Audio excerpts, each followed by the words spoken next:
ఆనందరూపాయ విశ్వోత్పత్యాదిహేతవే తాపత్రయ వినాశాయ శ్రీకృష్ణాయ వయం నుమః. పరీక్షిత్ అనేటువంటి పేరుతో జగద్విఖ్యాతుడైనాడు. తర్వాత అలా పిల్లవాడు చక్కగా పెరుగుతున్నాడు. కొంతకాలం గడిచినది. మళ్ళా యుధిష్ఠిరుల వారికి మళ్ళా ఒక ఆలోచన వచ్చింది. ఏదో మనం సుఖంగా ఉన్నాం కానీ అందరినీ చంపిన పాపం ఊరికే పోతుందని మళ్ళా వచ్చింది. ఈ మంచి వాళ్లతో ఒక సమస్య ఇది. అర్థమైందా? మాటి మాటికి వాళ్ళు చేసిన చిన్న తప్పును 1,000,000 సార్లు స్మరించుకుంటారు. అప్పుడు ఎవరో అన్నారు, నువ్వు ఇలా బాధపడకయ్యా, అశ్వమేధ యాగం చెయ్యి, ఊరికే కొద్దిగా మైండ్ డైవర్ట్ అవుతుంది, సంపద కూడా అందరికీ పంచాలి. పూర్వకాలం యాగ నిర్వహణ కేవలం గొప్పతనం చాటుకోవడానికి ఉండేది కాదు. యాగము ద్వారా సమాజమునకు దానము చేయబడేది. చాలా అవకాశం ఉన్న వారికి, అవసరం ఉన్న వారికి కావలసినంత ధనమంతా అప్పుడే ఇచ్చి ఉండేవారు. అప్పుడే ఆ సమయాలు అలా వినియోగపడేవి. సో యజ్ఞ యాగాదులు ప్రధానంగా దానమునకు కూడా స్థానము కలిగి ఉన్నాయి. అలా ఆయన 3 అశ్వమేధాలు చేయదలుచుకున్నాడు. అర్జునుడికి చెప్పాడు, అతను ఎవరో రాజుగారు, ఎవరో గంధర్వుడో యక్షుడో ఏదో యాగం చేయాలని సగం చేసి వదిలేసి వెళ్ళిపోయాడు, అవన్నీ పట్టుకురా అని అలా రకంగా అనేకమైన సామాగ్రిని, డబ్బుని బాగా చేర్చుకున్నారు. యాగ సంకల్పం చేశాక అర్జునుడిని పిలిచాడు, నాయన వెళ్ళి బాస్ని పిలుచుకొని రా అంటే. కొంతకాలం అయింది, ఇప్పటికే కొన్ని సంవత్సరాలు గడిచిపోయాయి. అంటే వాళ్ళు అన్నారు, ఏం వస్తాడో అప్పుడే ఇంక రానని చెప్పి వెళ్ళాడు కదంటే, అయ్యో ఆయన లేకుండా యాగం ఎలా చేస్తాం, మనము చేసే అన్ని పనులకి ఆయనే ముందు ఉండాలి, కాబట్టి నువ్వేమైనా చెయ్యి, ఆయన్ని తీసుకొని రా. సరే, వీళ్ళు ఒక డెలిగేషన్ వెళ్ళారు. మళ్ళా వెళ్ళి, స్వామి ఓసారి వస్తారా మా ఊరికి? నేను రానురా బాబు, మీ ఊరికి వస్తే వీళ్ళు పట్టుకుంటారు, వీళ్ళు నన్ను కట్టేస్తారు, చిన్నప్పుడు కట్టేసినట్టు కట్టేస్తారు, ఎవరికి గట్టిగా అనకు, ఎవరికి తెలియకుండా మాట్లాడు. వాళ్ళు అన్నారు, అలా కాదు, పరమ కళ్యాణమైన కర్మ ఒకటి జరుగుతోంది, ఇలా అన్నగారు యాగ సంకల్పం చేస్తున్నారు, మీరు వస్తేనే అది జరుగుతుంది, మీరు లేకపోతే జరగదు. ఇదేం ముడిరా నాయన, ధర్మకార్యం నా వల్ల ఆగుతుందంటే మళ్ళా కష్టం కదా. అయితే అతను అన్నాడు, వస్తాను, కృష్ణుడి మాటలు వినండి, వస్తాను, కానీ on a very strict condition I will come. ఆ కండిషన్ ఫుల్ఫిల్ చేస్తానని నాకు మాట ఇవ్వాలి, అప్పుడే వస్తాను, లేకపోతే మీరు మానేస్తే మానేయండి, నేను రాను. ఏమిటి ఆ కండిషన్ అంటే, ఈసారి నాకు అగ్రపూజ జరగకూడదు అన్నారు.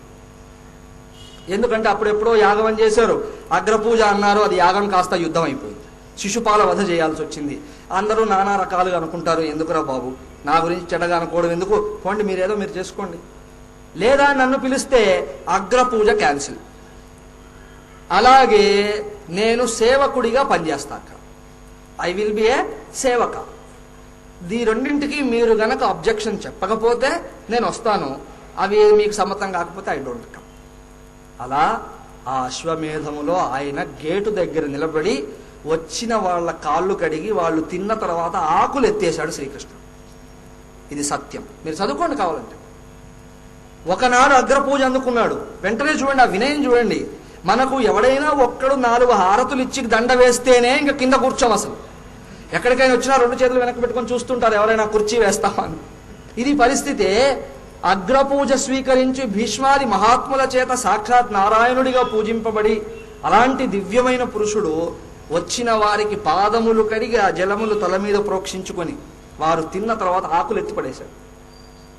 వీళ్ళు ఎంత బాధ కలుగుతున్నా చెప్పలేకపోయారు, ఎందుకంటే నారాయణుడు ఏం చేస్తాడో ఆయనకే తెలియదు. అక్కడ ఒక మాట అంటాడు స్వామి, ప్రపంచంలో ఉన్న సంపదలన్నీ దొరకవచ్చుగాక మహాత్ముల పాదధూళి దొరుకుతుందా అంటాడు.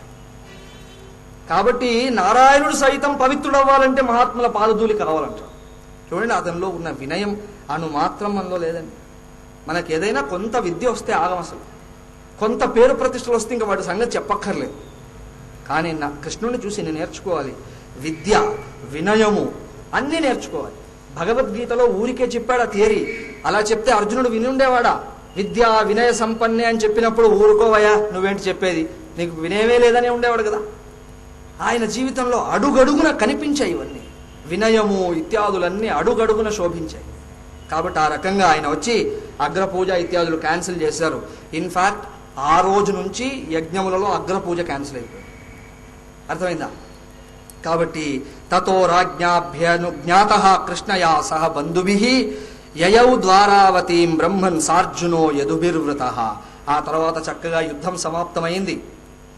ఆయన అన్నాడు, యుద్ధం అంటున్నాను, యాగం సమాప్తమైంది, ఇంకా చాలు నాయనా, మీ పని మీరు చూసుకోండి, రాజ్య పరిపాలన చేయండి, నేను వెళ్తున్నానని అర్జునుడు వెంటరాగా అనేక మంది మహాత్ములు ఆయనను చుట్టుముట్టి చక్కగా రాజభోగములతో తీసుకువెళ్తుండగా ఆయన తన ఊరికి హాయిగా వెళ్ళిపోయాడు. వీళ్ళు ఇలా ధర్మ పరిపాలన చేస్తున్నారు. శ్రీకృష్ణుడు ఉపదేశమును గ్రహించిన వారై రాజ్య పరిపాలన చేస్తూ కొంతకాలం గడిచాక మరొక ఆయన వచ్చాడు ఊళ్ళోకి. ఆయన ఎవరు? విదురుల వారు. ఈ విదురుల వారికి ఏమైందంటే సమస్య, ఎప్పుడో ఒకసారి పూర్వం 40 ఏళ్ల క్రితం సంగతి, ఈ దుర్యోధనుడితో గొడవ వచ్చింది. అది నిండు సభలో వచ్చింది. దుర్యోధనుడి స్వభావం తెలుసు కదండి, వాడికి ఏం మాట్లాడాలో ఏం మాట్లాడొద్దో తెలియదు.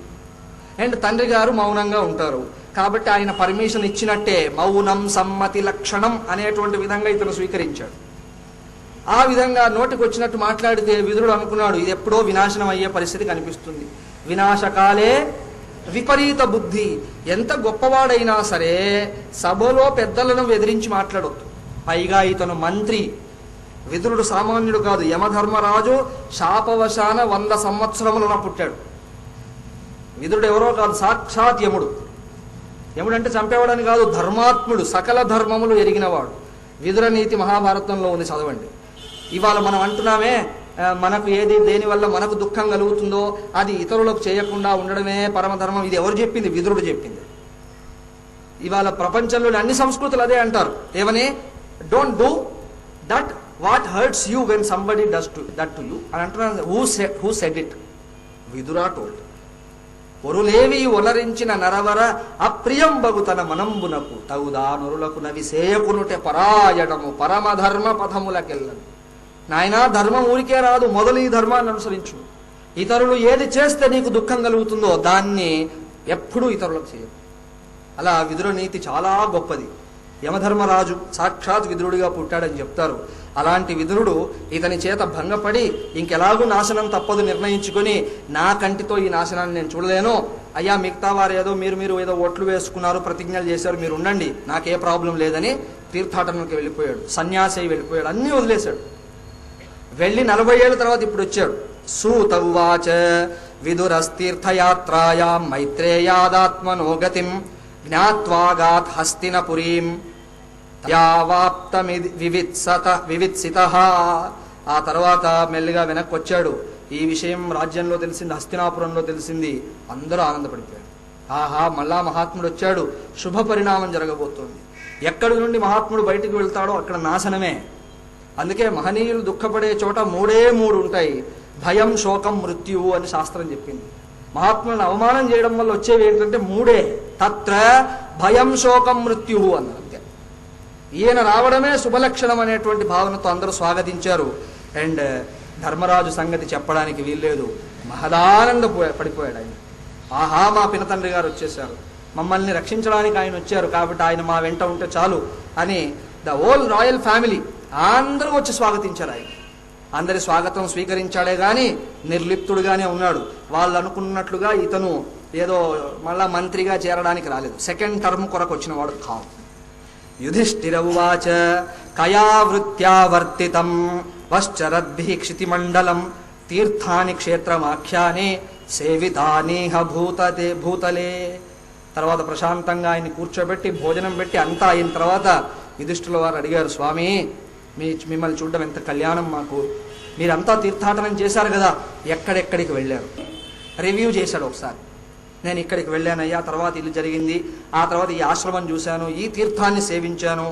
భవద్విదా భాగవతాః తీర్థభూత స్వయం విభోః తీర్థీకుర్వంతి తీర్థాని స్వాంతస్తేన గదాభృతాః. ఆ తర్వాత వీళ్ళంతా ఇతను అన్నాడు, అయ్యా మీరు ఎలాంటి వారు, మీరే తీర్థములను పావనం చేసేవారు, మీరేదో క్లేశము కలిగి తీర్థానికి వెళ్ళారని నేను అనుకోవట్లేదు, మీకేదో మనస్సులో బాధ కలిగి తీర్థానికి వెళ్ళిన వారు కాదు, మీరు వెళ్ళడం చేత తీర్థములు పావనమైపోయాయి. తీర్థీకుర్వంతి తీర్థాని, మహాత్ములు వెళ్తే తీర్థములు పుణ్యవంతమైపోతాయి. గంగానది భూమి మీదకి వచ్చే ముందు ఆవిడ అనింది, అయ్యా మహర్షులారా, దేవతలారా, నన్ను ఏదో భూమి మీదకి పొమ్మంటున్నారు, సకల పాపాత్ములు ఉన్నారు అక్కడ, వాళ్ళంతా వచ్చి నా దాంట్లో స్నానం చేస్తే వాడి పాపం అంతా నేను చుట్టుకోవడం ఎందుకు, కాబట్టి ఐఎమ్ నాట్ ఇంట్రెస్టెడ్. అప్పుడు ఇంకో మహాత్ముడు అన్నాడు, గంగాదేవి నీవు ఒక సైడే చూస్తున్నావు, లక్షల మంది పాపాత్ములు మునిగి పాపాన్ని ఇస్తున్నారంటున్నావే, ఒక్క మహాత్ముడు మునిగితే ఆ పాపం అంతా పోతుంది. అర్థమైందా? నీ తీరములో సదా మహనీయులు నివసిస్తారు, ఇది మేము భావన చేస్తున్నాం అనగానే ఆవిడ సంతోషపడి భూలోకానికి వచ్చింది. ఎందుకు? తీర్థీ కుర్వంతి తీర్థాని, తీర్థభూత స్వయం, మీరు నిలబడిన చోటే తీర్థం అంతే, స్వయం తీర్థభూత. అలాంటి మీకు తీర్థముతో అవసరమా? మీరే మహాత్ములు, మీరు వాటిని పావనం చేయడానికి వెళ్ళారంటూ మెచ్చుకుంటూ ఆయన చెప్పినవన్నీ వింటున్నారు. ఆయన అన్నీ చెప్పాడు కానీ ఒక్క విషయం చెప్పలేదు. యదువంశ నాశనం జరిగిపోయింది, అది మాత్రం చెప్పలేదు. ఇక్కడ ఇప్పుడు రాబోయేటువంటి అంశం అంతా మళ్ళా దశమ స్కందంలో కనిపిస్తుంది. దీన్ని సినిమా భాషలో రివర్స్ స్క్రీన్ ప్లే అంటారు. రివర్స్ స్క్రీన్ ప్లే అంటే జరగవలసిన దాన్ని ముందే ఒక రకంగా చెప్పి తదనంతరం విశిష్టంగా దాన్ని చూపించడం. అలా ఇక్కడ జరుగుతుంది ఇప్పుడు ఆ ప్రయోగం. ఏది కొత్తది కాదని చెప్పడానికి ఇదో ప్రమాణం. మళ్ళా ఎవరో కొత్తగా సృష్టించారు, రివర్స్ స్క్రీన్ ప్లే మనది కాదనుకోవద్దు, ఇక్కడే ఉంది. అర్థమైందా? సో ఆయన అంతా చెప్పాడు కానీ మళ్ళా ఈయన మనస్సుకు క్లేశం కలుగుతుంది, ఇబ్బంది పెట్టకూడదు, కాబట్టి యాదవ వంశ నాశనం మాత్రం చెప్పలేదు. ఆ తర్వాత ఒక మాట అయితే అన్నాడు, ఏమని, నాయన ఎవరి ఉత్తమ స్థితి కొరకు వాళ్ళు ప్రయత్నం చేయాలి, ఎందుకంటే కాలము సమీపిస్తోంది అని చిన్న సూచన చేశాడు. అలా ఇంకా కాలము వచ్చేది వస్తుంది. ఈయనకేదో హితోపదేశం చేసి అన్నగారిని కలిసి వస్తానని వెళ్ళాడు. ఉన్నాడు కదా ఒక ఆయన, ఎంత కాదన్నా ఒక బ్యాచ్ ఉంది, అన్నా వదిన ఉన్నారు, వాళ్ళను కలుద్దామన్నాడు. వాళ్ళని ఏదో ప్రేమ కొరకు కలవడం కాదు, వాళ్ళకు హితోపదేశం చేద్దాం. ముసలితనం వచ్చింది, అన్నీ దేవుడి దయవల్ల అన్నీ పోయాయి, కానీ ఇంకా విరాగం అవ్వట్లేదు చిత్తం. కాబట్టి అతను అన్నాడు, నేను మా అన్నగారి దగ్గరికి వెళ్తానని. విదురస్తదభిప్రేత్య ధృతరాష్ట్రమ భాషత రాజ నిర్గమ్యతాం శీఘ్రం పశ్యేదం భయమాగతం. అక్కడికి వెళ్ళి, హే ధృతరాష్ట్ర మహారాజా, ఇంకా ఎన్ని రోజులు ఇక్కడ ఉంటావయ్యా, అయిపోయింది నీ పని, పద ఇంకా ముందుకు వెళ్లేందుకు కావలసిన ఏర్పాట్లు చేసుకో, నువ్వు ఇంకా వైరాగ్యం పొందకుండా ఇలా పడి ఉన్నావేమిటి అన్న. కానీ అతనికి వినిపించదు కదా. ధృతరాష్ట్రుడు అంటేనే ధృతం ఏన రాష్ట్రం అంటే తనది కాని దాన్ని కూడా, ధృతం అంటే గట్టిగా పట్టుకోవడం, ఉడుం పట్టు అంటాం చూసారా, తనకు సంబంధము లేని దాన్ని సైతం తనదిగా భావించి పట్టుకొని అభిమానము పెంచుకొని విక్షిప్తుడయ్యేటువంటి వాడు ధృతరాష్ట్రుడు. అందుకే వాడి పాత్ర అంధత్వం ఉన్నది. అంధత్వం అంటే ఏంటి? వివేక శూన్యత్వం. ఆయన నిలబడి నాయన ఇది వద్దు మర్చిపోయి ఇంక బయటపడదామంటే ఆహా, చివరికి ఇంకా ఏమీ చెప్పలేక పరుషమైన మాటలు మాట్లాడాడు. ఎందుకంటే ఆ రకంగానైనా ఉత్తమ స్థితికి పంపించాలి, లేకపోతే ఇతని వయసు అయిపోయింది, ప్రాణం పోతే సద్గతి లేకుండా పోతే ఏం లాభం అనుకుని, ప్రతిక్రియా నయస్యేహ కుతశ్చిత్ కర్హిచిత్ ప్రభో సయేవ భగవాన్ కాలః సర్వేషాం న సమాగత అహో మహీయసీ జంతోః జీవితాశయయా భవాన్ భీమేనావర్జితం పిండం ఆదత్తే గృహపాలవత్. ఏం బ్రతుకయ్య నీదన్న, నీకు సంబంధం లేని దాన్ని మొదటి రోజు నుంచి పట్టుకొని కూర్చున్నావు, నీ బిడ్డలు అన్ని అధర్మాలు చేస్తున్నారు, నోరు మూసుకొని చూస్తూ ఉన్నావు తప్ప ధర్మం గురించి ఆలోచించలేదు. అండ్ ఏం చేస్తావు, ఎంత చేసినా కాలము వచ్చే కాలం నాతావు. ఇన్ఫ్యాక్ట్ వాళ్లకు విషం పెట్టావు, చెయ్యరాని పాపకర్మలన్నీ జరుగుతుంటే నోరు మూసుకొని కూర్చున్నావు. చివరికి వాళ్ళు రాజ్యం సంపాదించుకొని పరాక్రమములు చూపిస్తే వాళ్ళ రాజ్యంలో నీ పరిస్థితి ఎలా ఉందో తెలిసినా, భీముడు విసిరేసిన కూడు తింటున్నావు నువ్వు కూర్చొని. గృహపాలవత్, గృహపాలవత్ అంటే గృహమును పాలించేవాడిలాగా అని కాదు, గృహపాలవత్ అంటే కుక్కలాగా అని అర్థం. గృహపాల అంటే కుక్క, నీ బ్రతుకు కుక్కలాగా ఉంది వీళ్ళింట్లో. ఎందుకంటే వాళ్ళకు అన్యాయం చేసి ఇంకా తింటున్నావు వాళ్ళది. నిన్ను మించి సిగ్గులేని వాడు ఇంకోటి లేడు, నీతో ఏం మాట్లాడతాం ఇంకా అని కనీసం అలాగైనా వైరాగ్యాన్ని తెచ్చి బయటికి లాక్కు వెళ్ళాలని ఇతని కోరిక. అలా చెప్పాక కొద్దిగా ఇతని మనస్సులో కలిగింది, అవును కదా నేను ఎంత పాప పనులు చేశాను, ఇకనైనా దానికి సంబంధించిన ప్రక్షాళన చేసుకోకపోతే నా జన్మే కాదు, ఏదో చివరి క్షణం ఇంకా ఉంది. కాబట్టి సమస్త పాపములను ప్రక్షాళన చేసుకునేందుకు భగవన్నామాన్ని ఆశ్రయించి జ్ఞాననిష్టను పెంపొందించుకుంటే జ్ఞానేన సర్వం భస్మీభూతం కదా, జ్ఞానాగ్ని సర్వకర్మాణం భస్మసాత్ కురుతే అర్జున అన్నాడు కదా. కాబట్టి దాని కొరకు ప్రయత్నించకపోతే జన్మేమిటని మళ్ళా అన్నాడు, విదురా నువ్వు చెప్పింది నాకు అర్థమైంది, కానీ మనం గనక ఇప్పుడు వెళ్తే ఇల్లు వదిలేసి ధర్మరాజు ఏనాటికి వెళ్ళనివ్వడు. నేను ఎంత అపకారం చేసినా అతడు అదేదో కాలము అని సర్ది పెట్టుకున్నాడే తప్ప నా మీద లేశ మాత్రం కోపం లేదు అతనికి. ఇంకా కూడా తండ్రికి చూపించాల్సినటువంటి ప్రేమను నాటకం కాదు సత్యంగా చూపిస్తున్నాడు. అతడు మనల్ని వెళ్ళనివ్వడంటే అతనేంటి వెళ్ళనిచ్చేది, సైలెంట్గా మధ్యరాత్రి లేద్దాం వెళ్ళిపోదాం అని బాగా గాఢమైన చీకట్లో మధ్యరాత్రి ఈయన ధృతరాష్ట్ర మహారాజు ఆ తర్వాత గాంధారి ముగ్గురు సైలెంట్గా వెళ్ళిపోయారు. ఎక్కడికి వెళ్ళారో, ఏవం రాజా విదురేణానుజేన ప్రజ్ఞాచక్షుర్బోధితో హ్యజమీడః చిత్వా స్వేషు స్నేహ పాశాంధృడిమ్నో నిశ్చక్రామ భ్రాతు సందర్శితాధ్వ. వాళ్ళు జాగ్రత్తగా బయలుదేరి ఢిల్లీ నుంచి హరిద్వార్ దాకా వెళ్ళారు. ఇంకా హరిద్వార్ ప్రాంతంలో చిన్న కుటీరం అది వేసుకుని అక్కడే ఉండిపోయారు. అక్కడ మహామునులను పావనం చేసేందుకై ఒక సమయంలో గంగా నది 7 పాయలుగా విభాగం పొందినది. అది సప్త స్రోతస్సు అంటాం, ఇవాళకి కూడా సప్త సరోవర్ అంటారు. ఆ ప్రాంతానికి వెళ్ళి చక్కగా కావలసినటువంటి ఏర్పాటు చేసి చిన్న పర్ణశాల అదంతా చేసుకుని మహనీయులు చుట్టుపక్కలంతా ఉన్నారు. ఆ సాధువులతో సహా అధ్యయనం చేస్తూ సత్సంగం చేస్తూ ఎలా ఎలా ఉపదేశము చేస్తే అలా అలా అనుసరిస్తూ ప్రాణాయామాదుల చేత మనస్సును నిగ్రహించి మహాత్ముల బోధ చేత మనస్సును ఉన్నతమైన దిశల్లో పంపిస్తూ చక్కటి సాధన చేస్తున్నాడు. ఇక్కడ మాత్రం ధర్మరాజు మహాబాధలో ఉన్నాడు. అయ్యో ఏం తప్పు చేశానో, ఎక్కడ మా తమ్ముళ్ళు ఏదైనా అన్నారేమో, లేదా ఎవరైనా తిట్టారేమో, నాకు తెలియకుండా ఇలా జరిగిపోయిందే, వాళ్ళు నన్ను వదిలేసి వెళ్ళిపోయారు, ముగ్గురు వెళ్ళిపోయారు, ఇది ఎంత అశుభం. ఎందుకంటే ఇంట్లో పెద్దలు మనకు చెప్పకుండా వెళ్తే ఏదో దోషం జరిగిందనే లెక్క.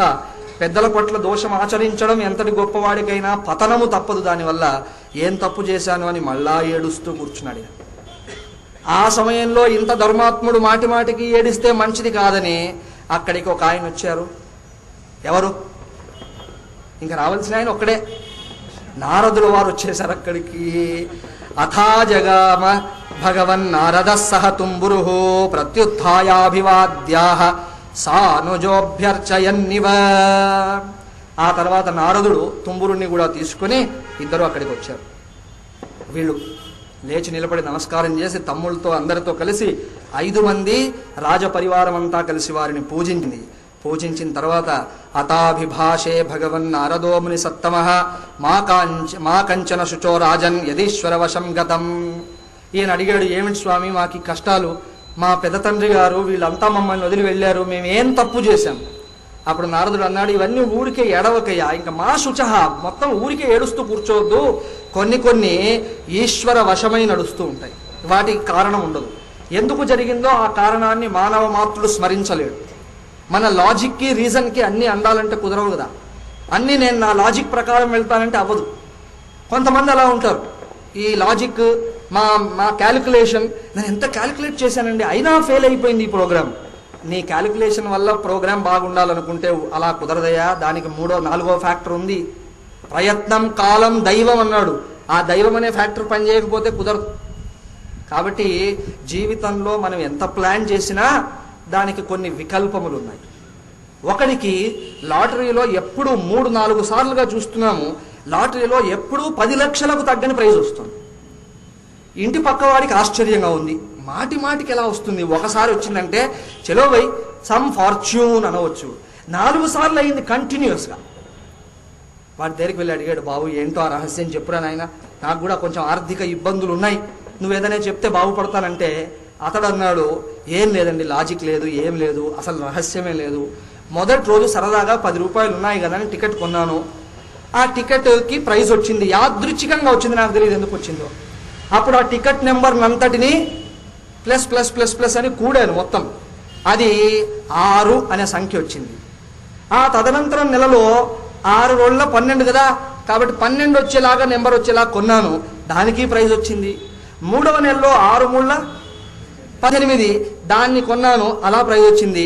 4వ నెలలో 6 4ల 25, కాబట్టి ఆ 25 వచ్చేలా కొన్నాను, దానికి ప్రైజ్ వచ్చింది. వాడన్నాడు 6 4ల 25 కాదు కదా, 6 4 24. వీడు అన్నాడు, అందుకే నీకు లెక్కలు వచ్చాయి, నాకు ప్రైజ్ వచ్చింది. నాకు లెక్కలతో ఏం పనయ్యా, ప్రైజ్ వచ్చిందా లేదా ముఖ్యం. అలా అన్నిసార్లు క్యాలిక్యులేషన్తో పని అవ్వదు. వింటారా, there is some factor called దైవం. దైవం అంటే కర్మ ఫలం.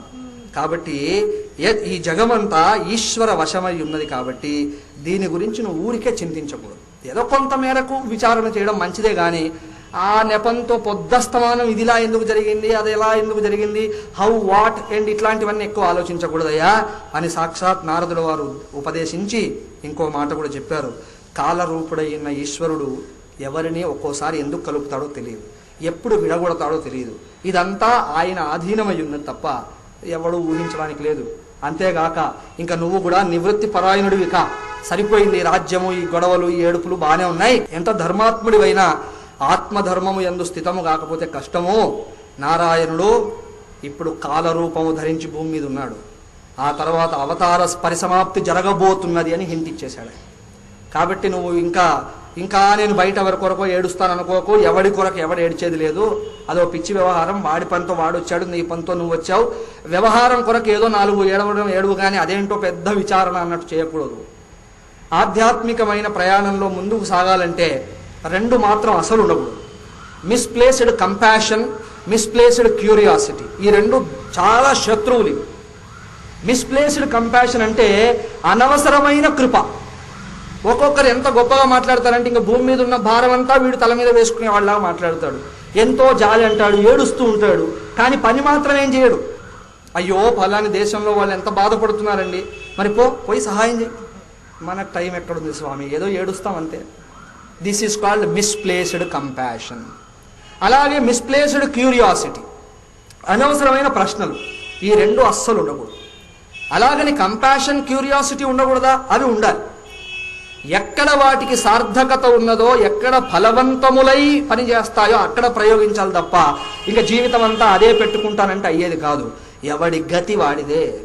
కాబట్టి కొంతమేరకు నువ్వు చేస్తుంది మంచిదే కానీ శృతి మించితే ఇది మంచిది కాదు. కాబట్టి ఎవరి కొరకు నువ్వు ఏడవాల్సిన అవసరం లేదు. సరే, నీ తండ్రి గారి గురించి బాధపడుతున్నావు కాబట్టి నేను చెప్తున్నాను. తస్మాజ్యహంగ వైక్లభ్యం అజ్ఞానకృతమాత్మనః కథం త్వనాథ కృపణ వర్తేరస్తే చ మాం విన. కాబట్టి ఇవన్నీ నువ్వు ఫస్ట్ వదిలేయి, మనస్సును ఈశ్వరుడు యందు పెట్టు. ధృతరాష్ట్ర సహ భ్రాత గాంధార్యాః చ స్వభార్యయా దక్షిణేన హిమవతః ఋషీణామాశ్రమం గతః.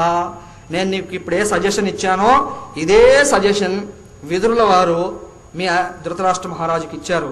ఆయన అది ఫాలో అయ్యాడు. గాంధారిని స్వీకరించి వీళ్ళు ముగ్గురు కలిసి హిమవత్ పర్వతము దక్షిణ శ్రేణికి వెళ్ళారు. అక్కడ ఋష్యాశ్రమములలో వారు నివసిస్తూ చక్కగా ఆనందంగా ఉన్నారు.